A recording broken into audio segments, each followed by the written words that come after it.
What's going on, YouTube? We're back at it again with a video from your one and only Andrew 732. Sorry, playing. Hope you guys are having a wonderful day. Hope you guys had a great weekend. You know, a lot has happened, like movie-wise, trailer release-wise in the past week. So, and, yeah, y'all already know what today is.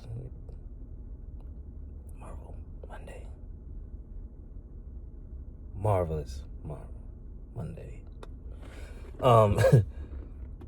Yeah, of course, every Friday.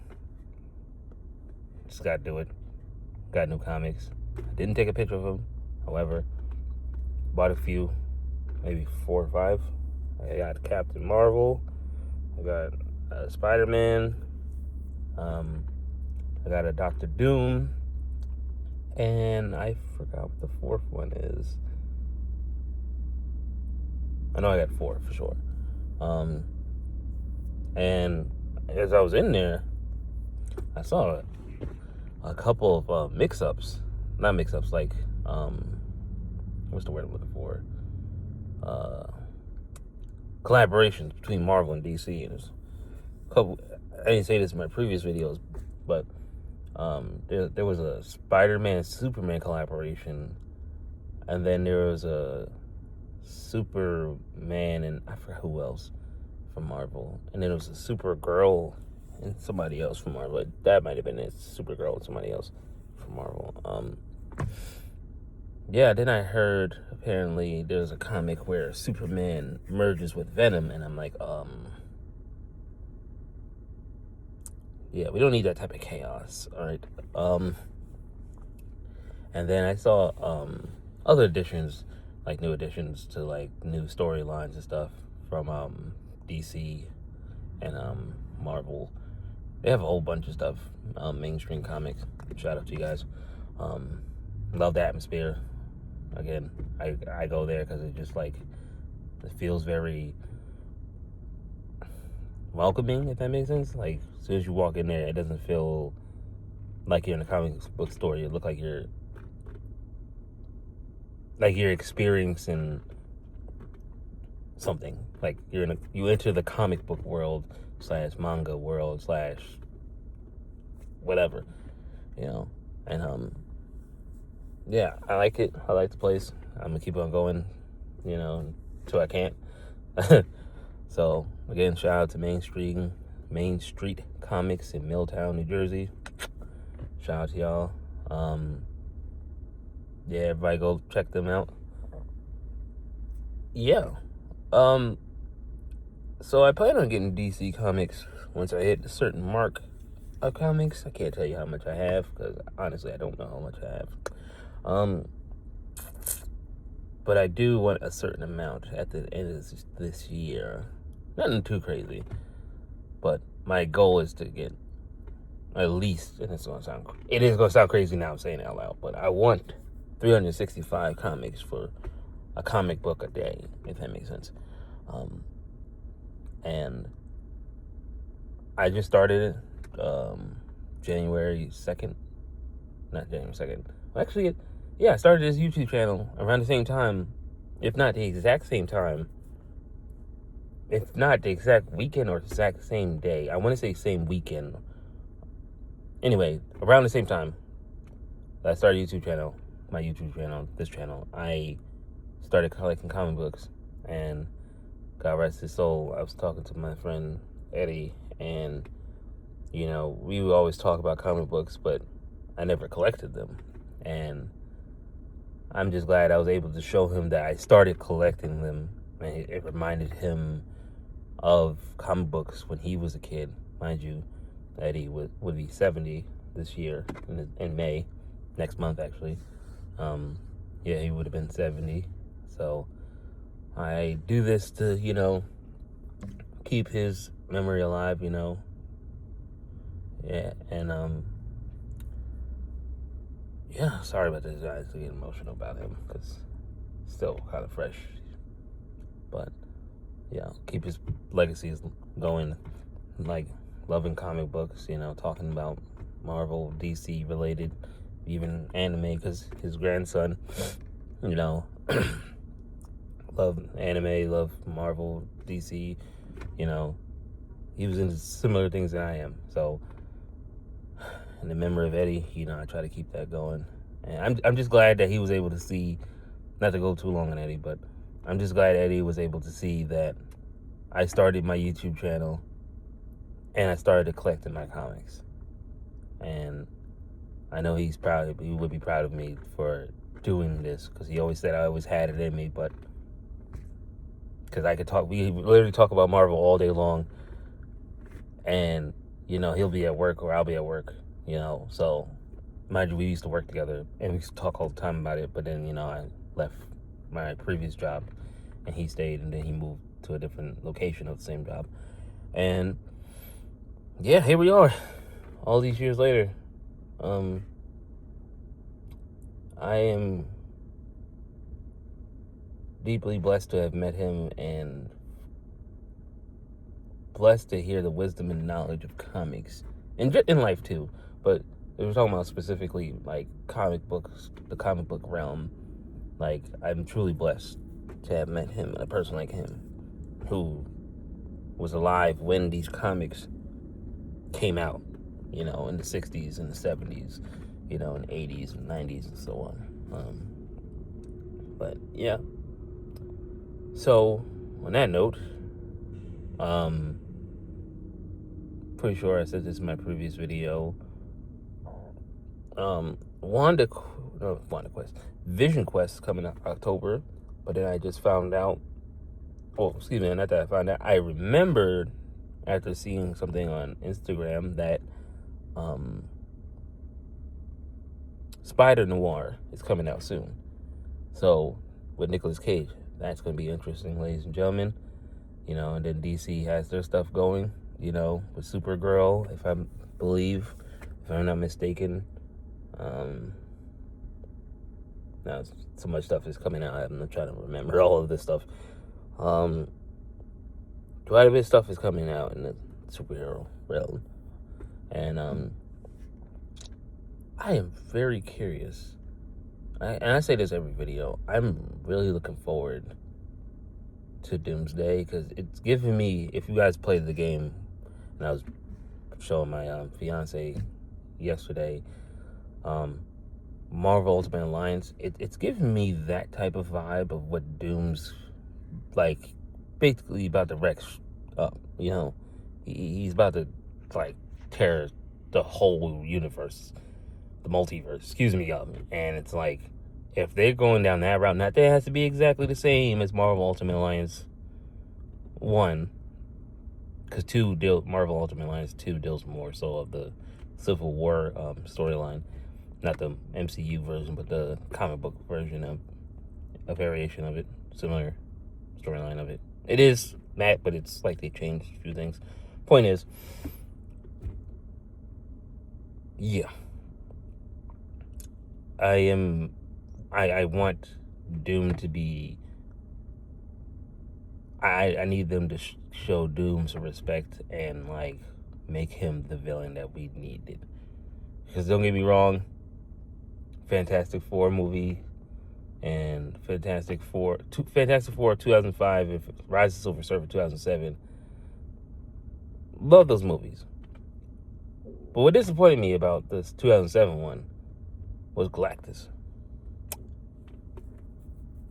And I felt like I get it, creator, executive decision, you know, creative executive decision making amongst the studio, and the director or producers, whatever, who may be writers, but making Galactus a cloud, that wasn't it. And I'm not saying that MCU was going to do that, because they did pretty good, in my opinion, with Galactus in the Fantastic Four movie, the one that came out last year. They did pretty good with that. And I just don't want them to drop the ball in Doom, which I don't feel like it, because they have Robert Downey Jr. And as you guys know, Robert Downey Jr., he puts his all in every character he plays. You know, me personally, his best role wasn't Iron Man. His best role is not going to be Dr. Doom. his best role was Kirk Lazarus, in my opinion. If you know, you know. You know, so let's make lemonade, you know? Yeah. Anyway, I don't know what's going to happen here, ladies and gentlemen. I don't know. There's all this stuff going on at once.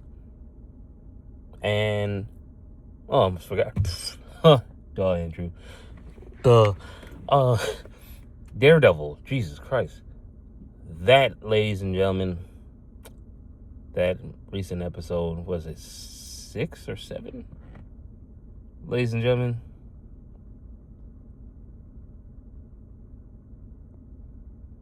I was talking about all these previous episodes. How the heck are they going to introduce Jessica Jones? Like, why you put a trailer about her in it? In the trailer, you put her in it, but give no lead up to it. And then I see this episode and I'm like,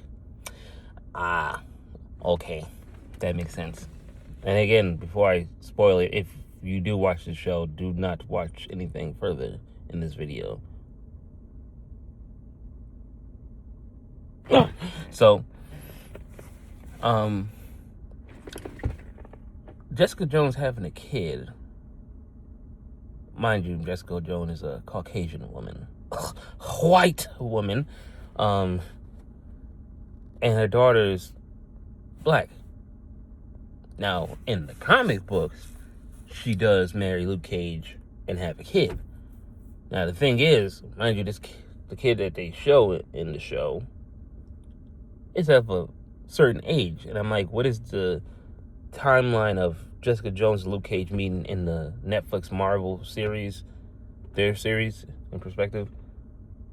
And how old is the child? And because clearly they do tie in together, the Jessica Jones, Luke Cage ties into the MCU, but it wasn't as spoken about. Or now with the Daredevil show, everything is directly connected to the MCU.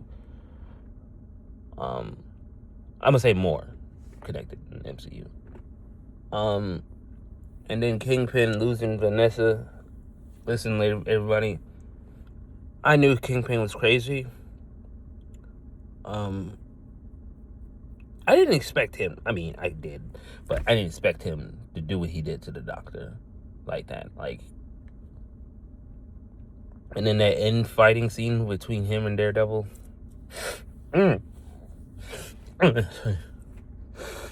Beautiful. That's what I needed. What I needed for the MCU, because, ladies and gentlemen, about damn time. We needed something. Don't get me wrong, there's action scenes in the Daredevil show, season 2. Quite a few. But this one I feel like was the best one, in my opinion. And the choreography of it was great. And the next episode, I'm curious because, again, at the end, they had Paige at gunpoint. Oh, excuse me, Karen at gunpoint. And I'm like, this is not good. And Javi's knocked out. Yeah. I could keep on going about that, but I don't know how the season's gonna end. And again, the Punisher Hour special thing, and it starts. The Punisher Hour special starts when Daredevil Born Again season 2 ends. And mind you, Kingpin's losing his power. Like, he's not losing power, but the city's going to a blaze, so to speak. There's been a big division because of all the people being kidnapped by the anti-vigilante police. I wouldn't even call them police squad. A lot of people have been taken and disappearing, and now that it's exposed that people are disappearing, Kingpin's starting to lose support from the government via state government and his secret FBI, CIA connect that's been selling him weapons, which I'm surprised they got my man Shaggy in there. But hey, I'll take it. It's Shaggy. So, the actor who portrays Shaggy. Yeah, ladies and gentlemen, I don't know what's going on. I don't know what's going on with MCU. I don't know what's going on in my eye. My eye keeps twitching. Ow! I'm curious to what's going to happen. Ladies and gentlemen, excuse me for rubbing my eye because I feel like something's in it. But I'm curious about... I don't know. I don't think you guys understand. Like, from Endgame to about 2024, MCU kind of like Endgame down here ever since. So I'm just like, I hope things go smoothly, and I hope that, you know,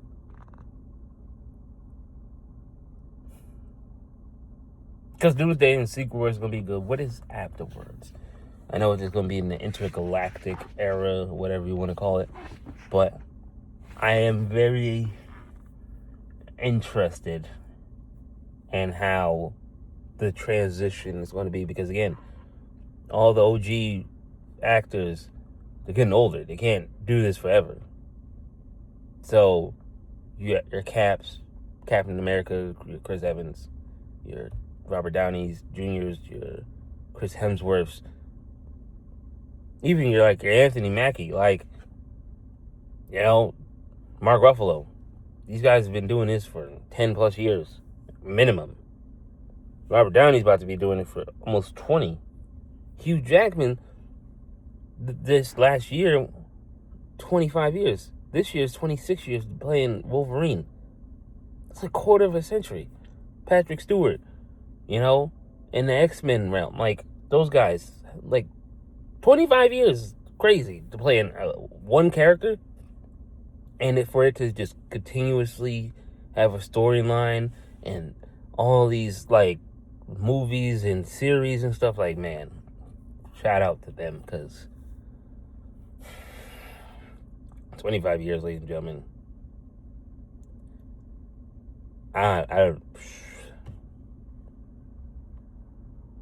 I'm 30. And to think Hugh Jackman has been doing it since 2000. I was going to say 2000. Tobey Maguire's in Spider-Man since 2002.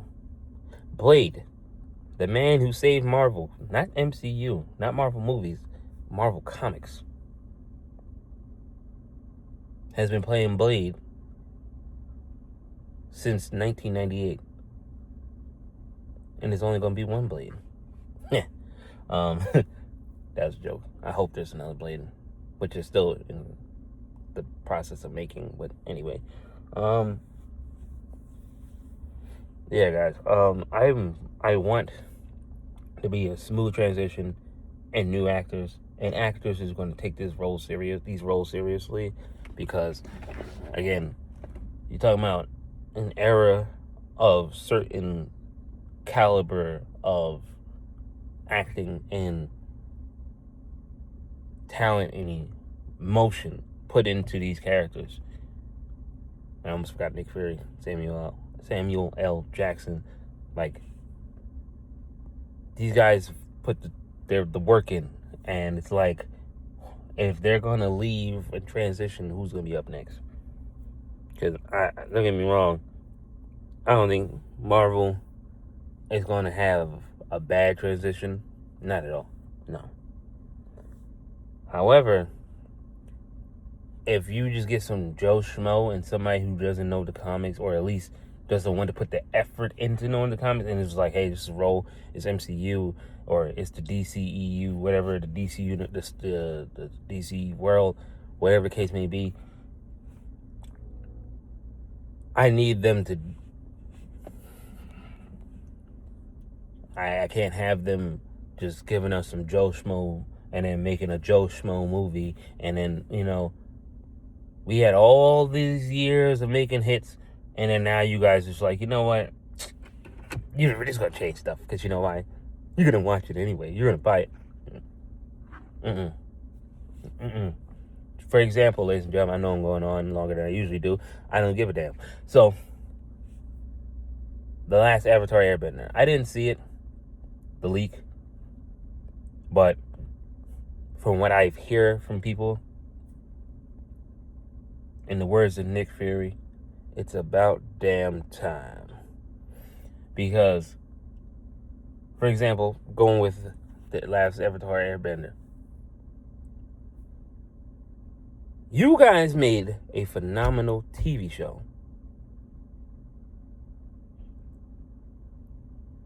You made Legend of Katara.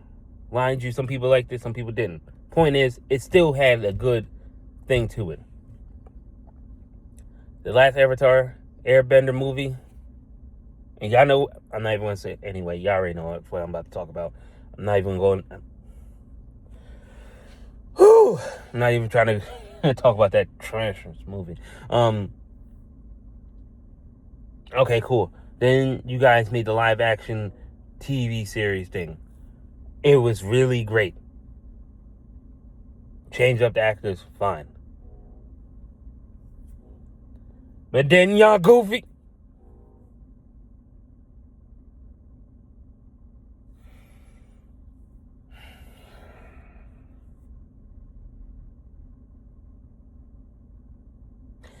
Then y'all decided to change up the storyline.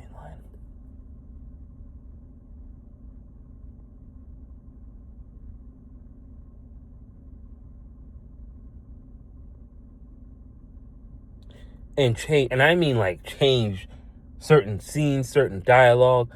No, I'm talking about the whole thing and just reshaping the jigsaw when the jigsaw was perfectly made. And it was like, no, I'm gonna put that corner piece over there in the middle. What the But then they gave us this new animated movie, which I hear is phenomenal, and Paramount Studios is apparently going to release it via streaming service, but everybody wants it in the movies because people said they still will go see it. This is the type of energy I want towards MCU after Secret Wars and Doomsday. I need this, ladies and gentlemen. I don't need some swift talking, woo-wopping bull. Alright? Just take my money. If it's good. If it's not,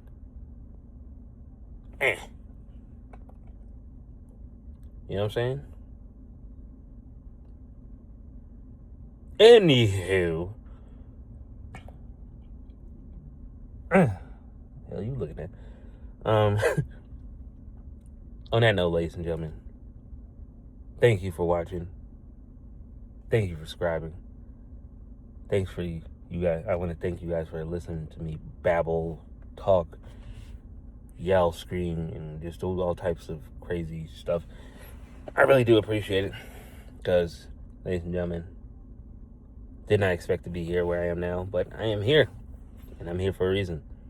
And it's because of you guys. Just thank you for support. Thank you for watching, commenting, sharing, the whole 9 yards. And on that note, ladies and gentlemen, you have a blessed day. Peace, love, and happiness.